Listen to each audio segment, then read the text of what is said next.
Bom dia, cumprimento todos os participantes. É uma grande satisfação dar as boas-vindas a todos para este importante Fórum de Transporte e Mobilidade. Vivemos tempos decisivos para o futuro de Portugal e este evento é uma oportunidade para debatermos os desafios e soluções com vista ao melhoramento dos sistemas de transporte e mobilidade, que são fatores cruciais para a qualidade de vida das pessoas e para o desenvolvimento económico e para a competitividade das regiões e do país. Para isso, é preciso investir em infraestruturas de transporte que possibilitem formas de tornar a mobilidade assente num sistema de transportes multimodal mais eficiente e interligado, tanto para os passageiros como para mercadorias, que integre diferentes modos e que permita a realização de escolhas, levando em linha de conta fatores como tempo, custo, conforto e conveniência. Neste fórum, e ao longo de 2 dias, teremos a oportunidade de discutir as questões mais prementes relacionadas com o setor dos transportes e da mobilidade, como o futuro da contratualização, o Plano Ferroviário Nacional, os desafios da mobilidade urbana, a expansão aeroportuária da região de Lisboa, a transição energética no setor marítimo-portuário ou o papel do transporte rodoviário nas cadeias de transporte. É importante destacar que as soluções para estes desafios não devem ser encontradas de forma isolada. Precisamos trabalhar juntos, Governo, iniciativa privada e sociedade civil, para construirmos sistemas mais eficientes e sustentáveis. Espero que este fórum seja uma oportunidade em termos de discussão e troca de experiências e que possamos sair daqui com ideias concretas que contribuam para o melhoramento dos temas abordados. Agradeço a todos pela presença e pela disponibilidade em contribuir para este importante debate e também aos patrocinadores que tornaram possível a realização do evento. Muito obrigado. Bom dia. Começo naturalmente por felicitar os meus colegas para a sessão de abertura, o Eduardo Carvalho da Eurotransporte e o Carlos Humberto da AML, e dar as boas-vindas a todos aqui às instalações do Porto de Lisboa. E naturalmente agradecer duplamente à Eurotransporte, desde logo por ter escolhido as instalações da Administração do Porto de Lisboa para a realização deste fórum e o amável convite que me dirigiram para participar na sessão de abertura do Fórum Mobilidade e Transportes.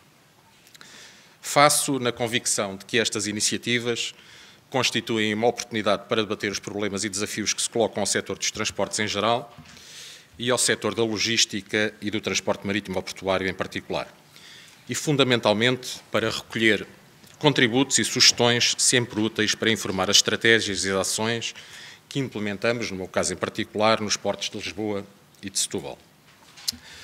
Porque todos reconhecemos que hoje em dia, no atual contexto de grande incerteza, delinear estratégias, projetar as dinâmicas económicas global e europeia é um exercício de enorme dificuldade.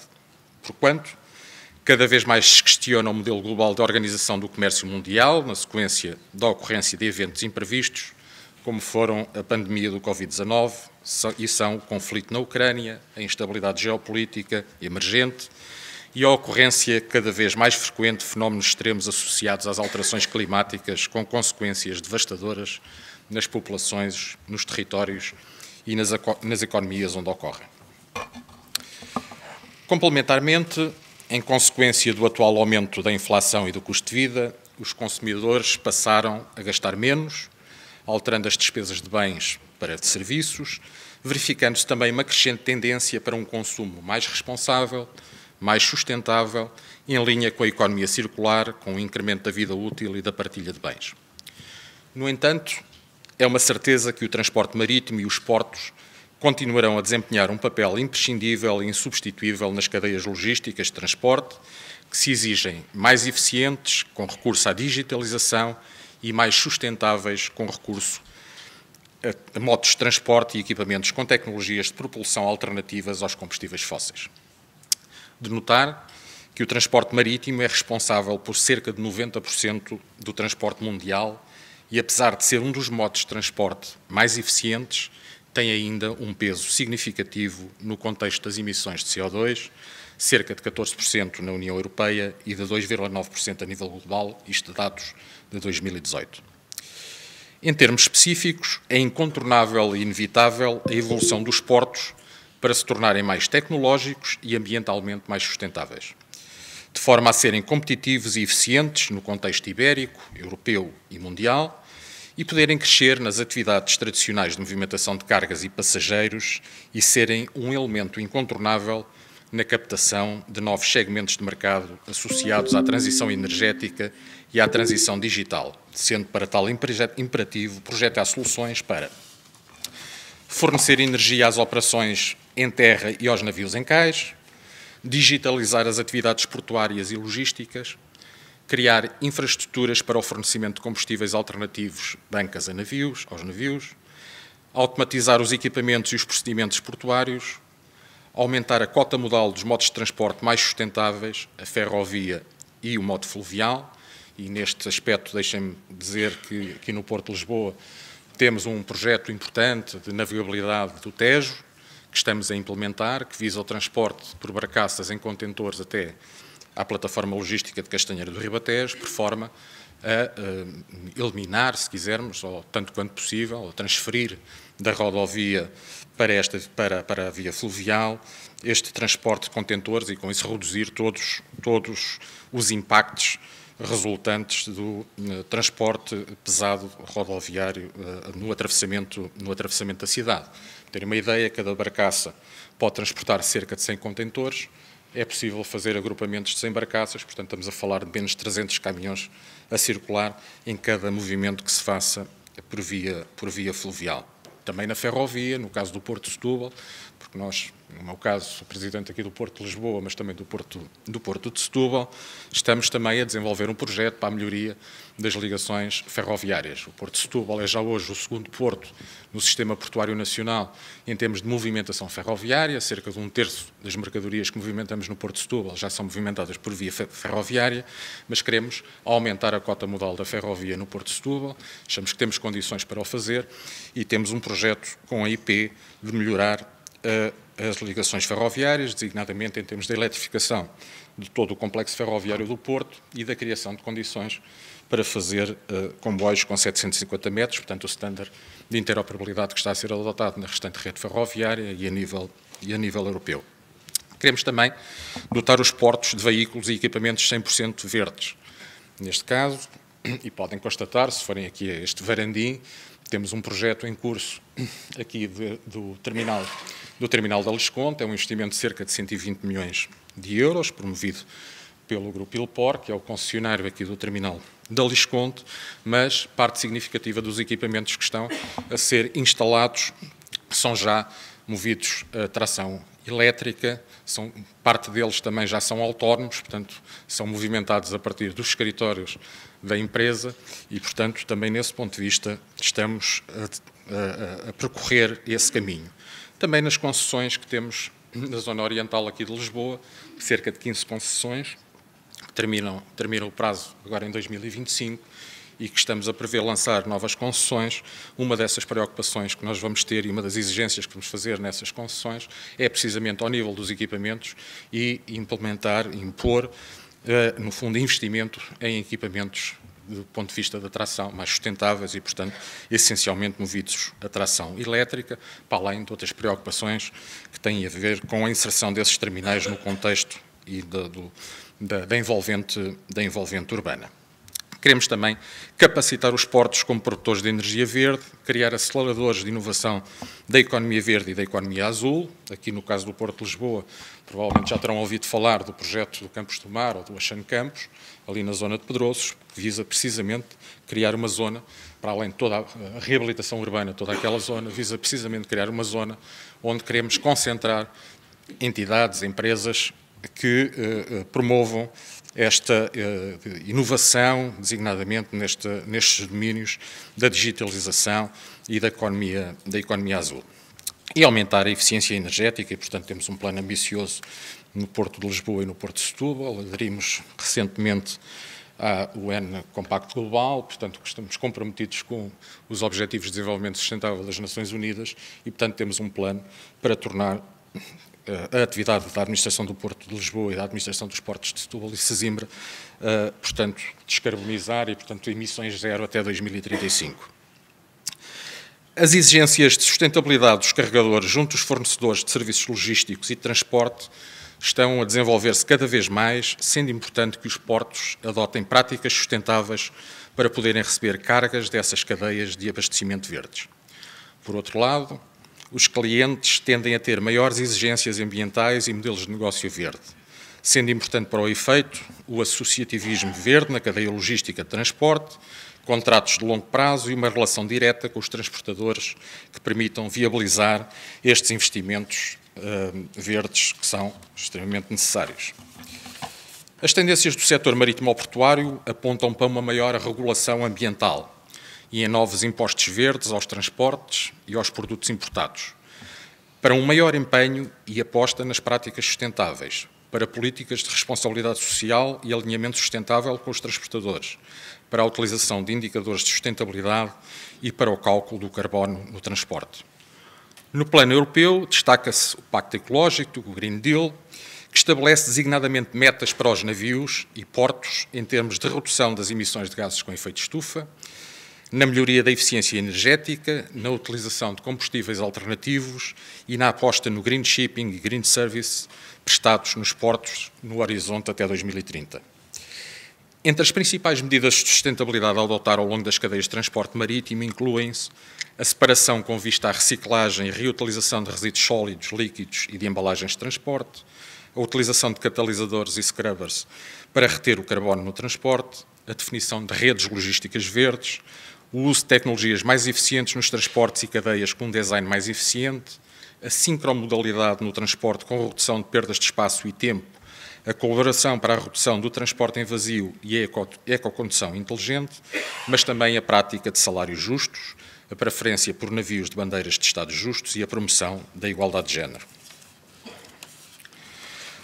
Para cumprir as metas climáticas, o transporte marítimo e os portos procuram combustíveis alternativos. A forma mais imediata que os armadores encontraram de reduzir as emissões e os consumos é a navegação lenta.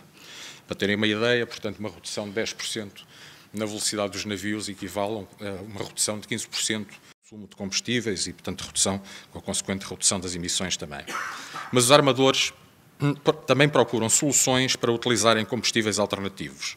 As novas encomendas de navios incluem energia dual, com o uso de amónia ou metanol, hidrogênio, carbono capturado e hidrogenado, LNG, HVO e RME, portanto, biocombustíveis hidrogenados.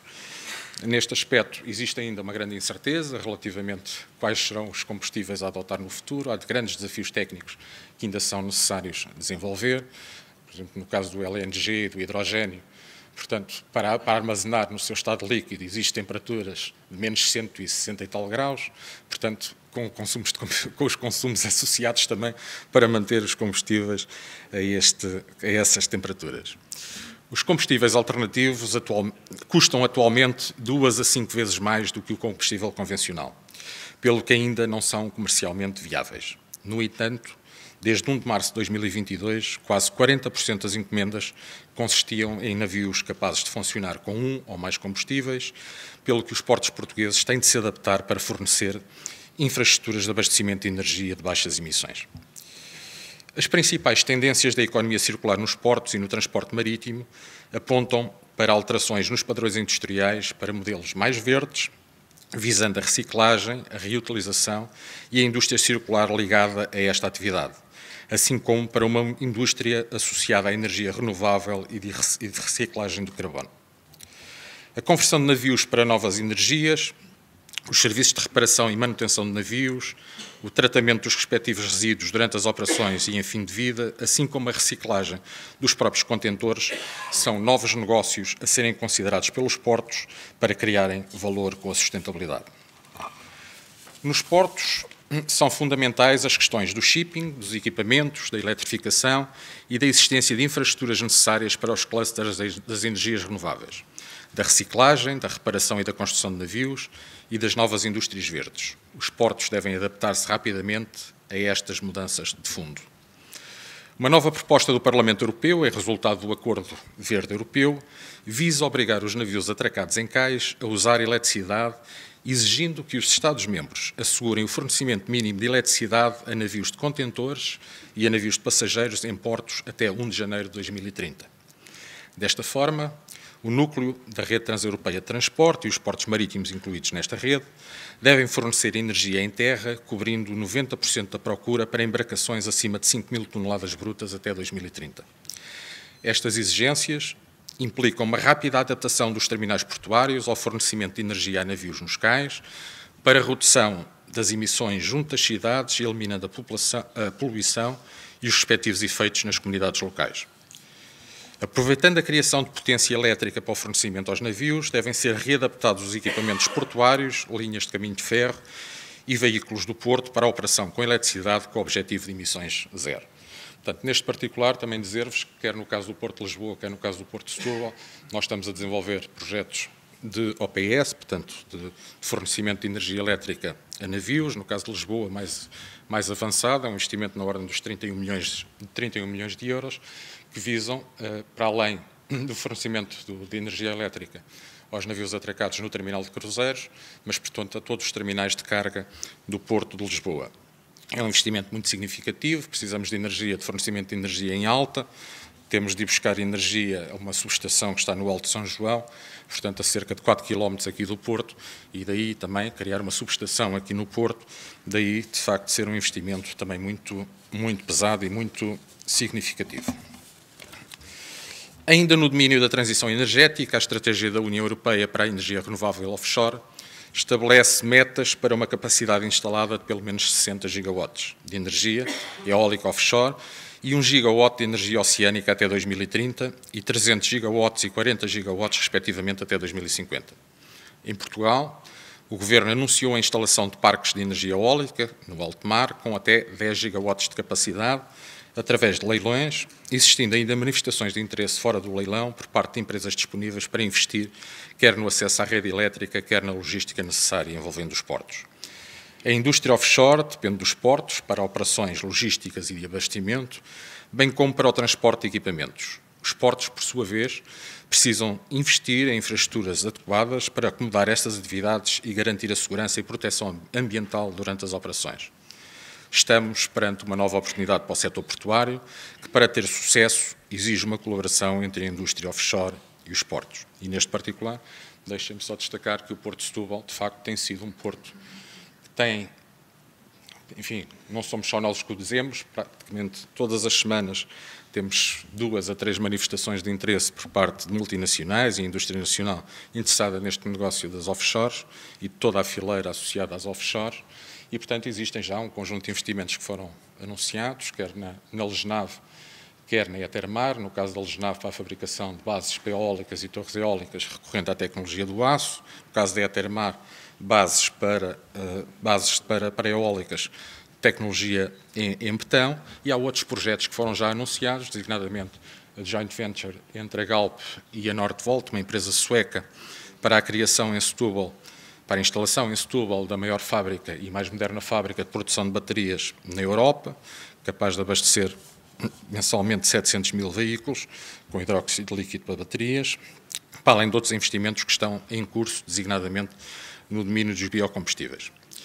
A posição geoestratégica de Portugal permite considerar oportunidades que justificam a ambição de uma revalorização e de um desenvolvimento do sistema portuário nacional.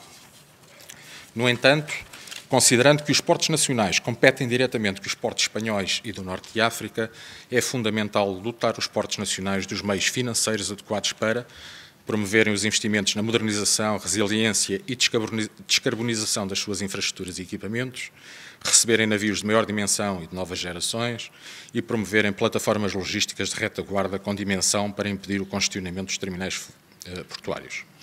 Só assim é possível a sua integração nas cadeias logísticas intermodais das redes transeuropeias de transportes, desempenhando desta forma a sua vocação de hubs, fundamentais para a internacionalização da economia portuguesa e para criarem valor através da captação de mais mercadorias e passageiros, da captação de novos investimentos em setores emergentes nas áreas das novas tecnologias, da logística, dos novos combustíveis marítimos e das energias renováveis offshore e do desenvolvimento de plataformas de desenvolvimento tecnológico ligadas à investigação, ao desenvolvimento e à inovação.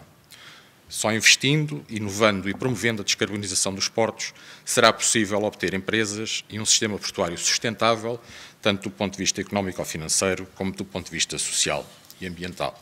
Obrigado, desejo a todos um bom trabalho e agradeço mais uma vez a oportunidade para já de rever amigos que já não via há algum tempo e, portanto, desejo a todos um bom trabalho. Muito obrigado.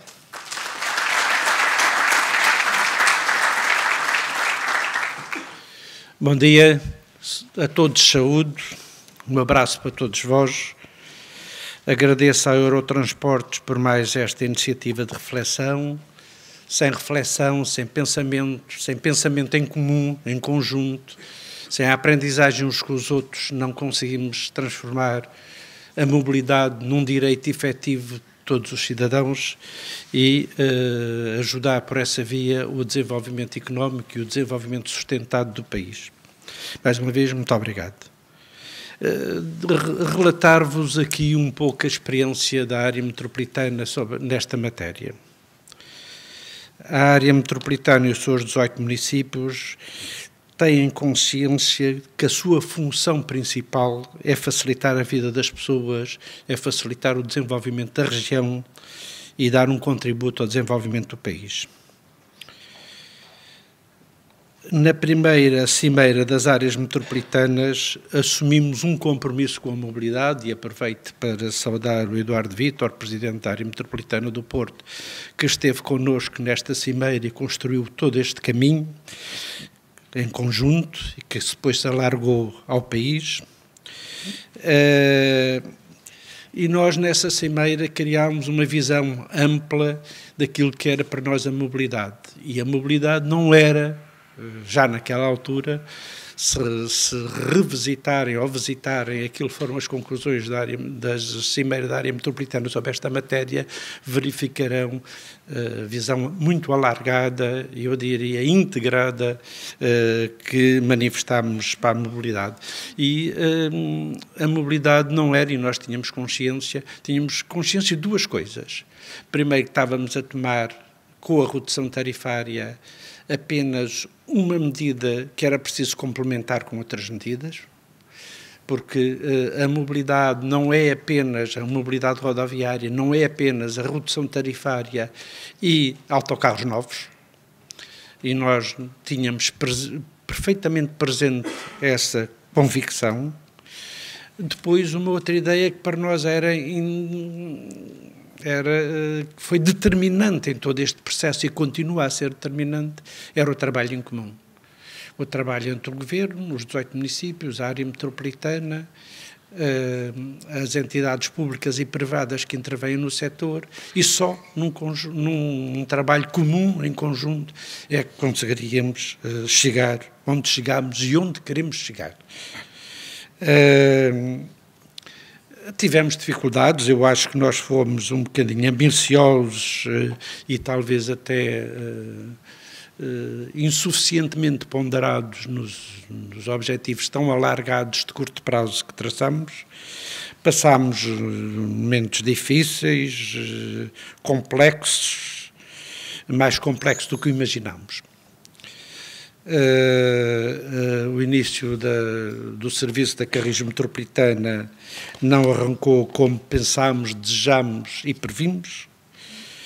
Penso que os problemas, no fundamental, estão desbatidos, mas não ultrapassados, e como sabemos, em transportes rodoviários nunca estarão, há sempre atrasos, há sempre um problema, há uma obra que se fez, há uma interrupção de tráfego, etc. Mas penso que a área metropolitana de Lisboa, os transportes metropolitanos de Lisboa e saúde, o Faustino Gomes, Presidente do Conselho de Administração dos Transportes Metropolitanos de Lisboa, as câmaras, as empresas estão a percorrer, na minha opinião, e sublinho, apesar das dificuldades, o caminho certo. Este é, na minha opinião, o caminho certo. A primeira medida mais significativa, aquela que teve mais impacto, foi a redução tarifária, e aqui a articulação entre o Governo, os municípios, as áreas metropolitanas foi fundamental. Foi criado o PART, que financia o sistema. No caso da área metropolitana de Lisboa, os municípios estão a pôr 32 milhões de euros e têm previsto, se for necessário, pôr mais 12 milhões de euros para financiar o sistema. sistema, não apenas para financiar a redução tarifária, mas para financiar os sistemas. Nós passámos de cerca de 3.900 títulos para 6 passos. E mais recentemente passámos de 900 títulos ocasionais para 3 pré-comprados e 3 comprados na viatura. Alargámos o direito ao passo a 2/3 do território metropolitano, apenas 1/3 do território metropolitano tinha direito ao passo ao L123, e alargámos a 1/3 da população da área metropolitana que não tinha direito ao passo social. Não tem havido atualizações tarifárias, nem no passo, no nosso caso também, nem no ocasional, o que quer dizer que isto é uma nova redução tarifária. Com o passo, nós, portanto, pré-Covid,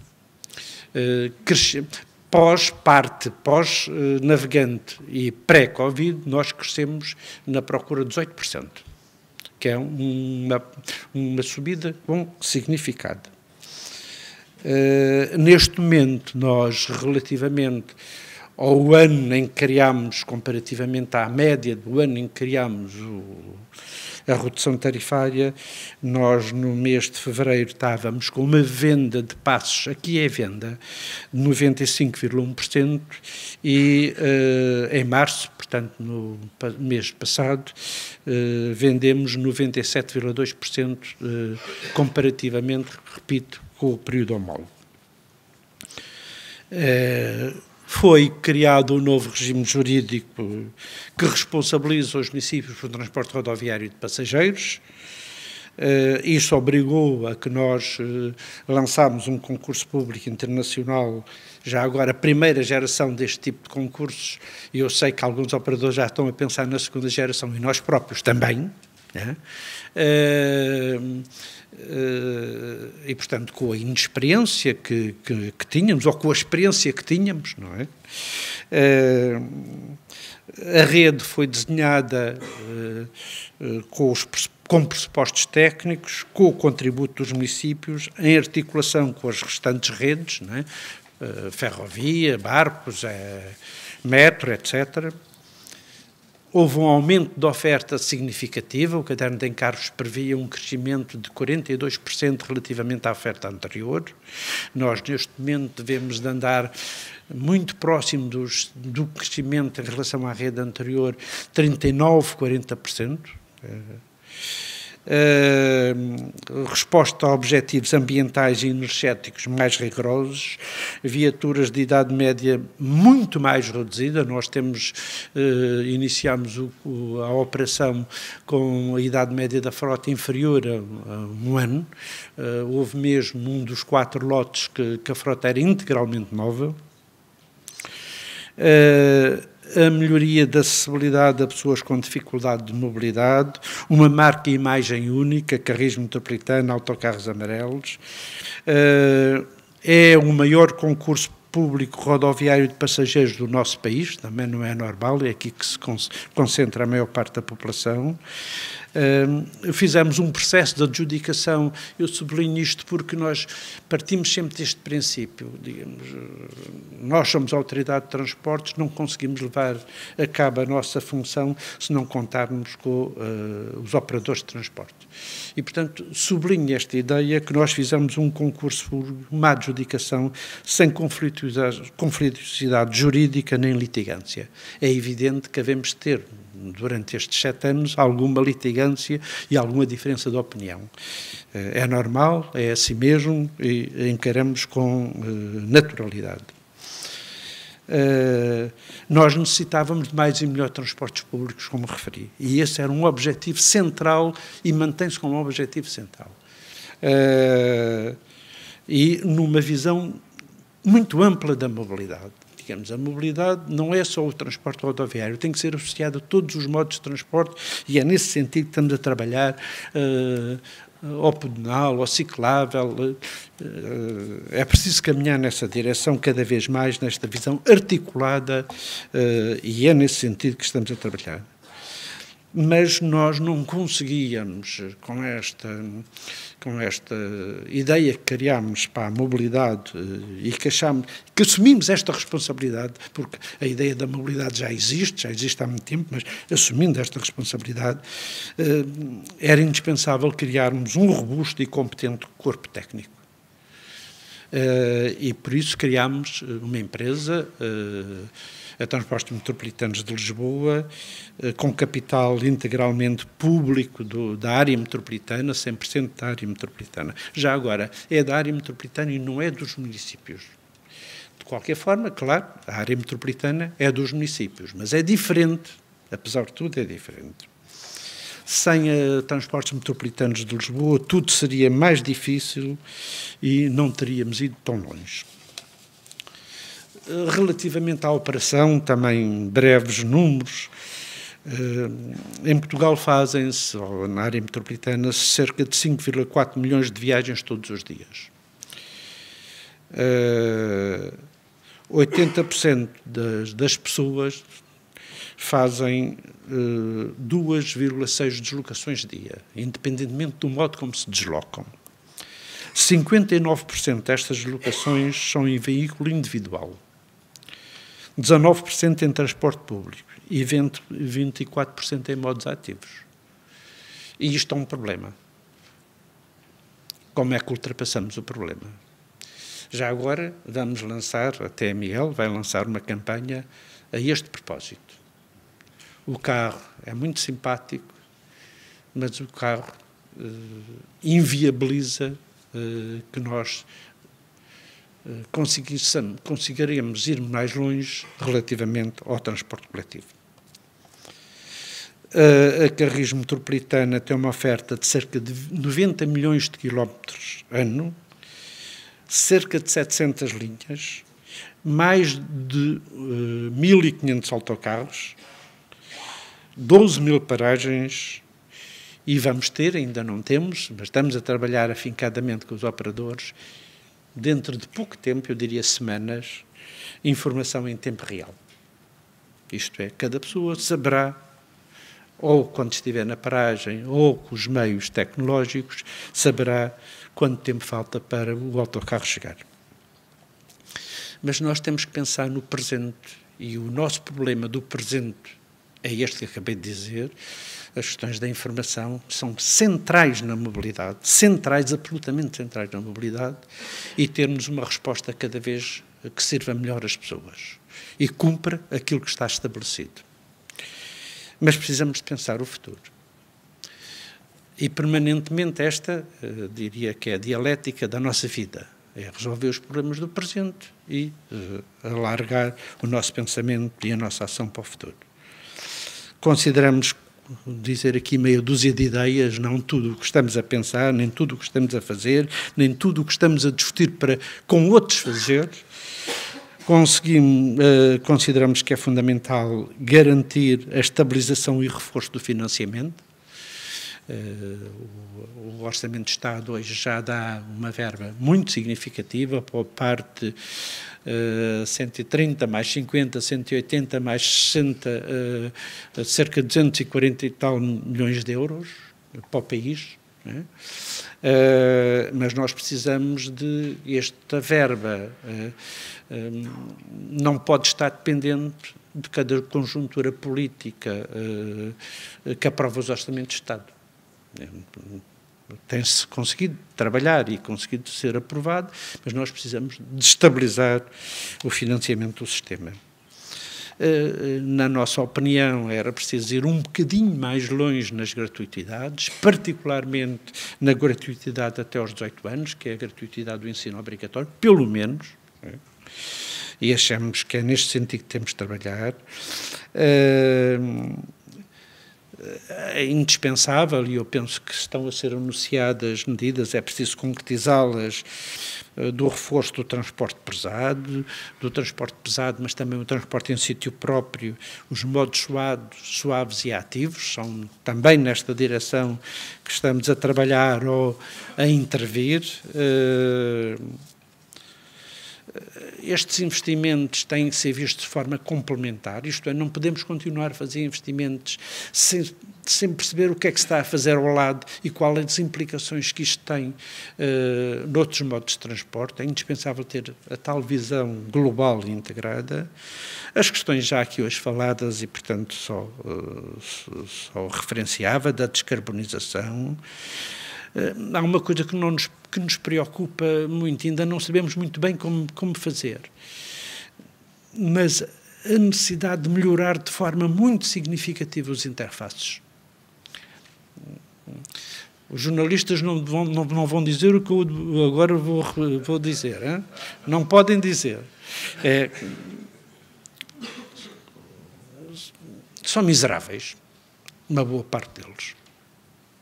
E, portanto, não sabemos ainda muito bem como tratar, porque isto são um conjunto de pessoas, de entidades que gerem, cada um sem o tal visão de conjunto.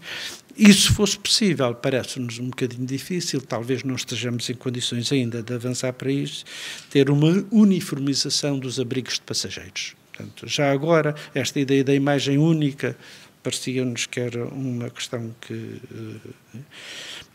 é preciso resolver. Estou a ver aqui alguns operadores de transporte, o problema da velocidade em meio urbano do transporte rodoviário. É uma questão que nos preocupa muito, é uma competência dos municípios na generalidade, se calhar é preciso mais corredores de bus, etc. É preciso pensar isto também de forma muito sustentável. O transporte flexível, nós estamos a trabalhar nisso e a pedido, estamos a trabalhar nisso e queremos que a curto prazo vamos ter resposta também a essa questão. Alargar o passo a novos serviços de mobilidade e até outros, eventualmente. Desmaterializar o sistema de bilhética, e estamos convencidos que ainda em 2023 teremos algumas medidas relativamente a essa matéria. E, por último, da minha parte, digo com cuidado, é necessário evitar as medidas avulso mesmo, medidas que aparentemente são positivas. Preciso ter a tal visão do todo. Nós pensamos que os municípios fizeram aquilo que está a ser feito no todo nacional relativamente à mobilidade, mas falando especificamente pela área metropolitana de Lisboa, é, na nossa opinião, naturalmente, aceitando outras, é o caminho certo. E é por este caminho que vamos continuar a bater. Muito obrigado a todos pela vossa presença.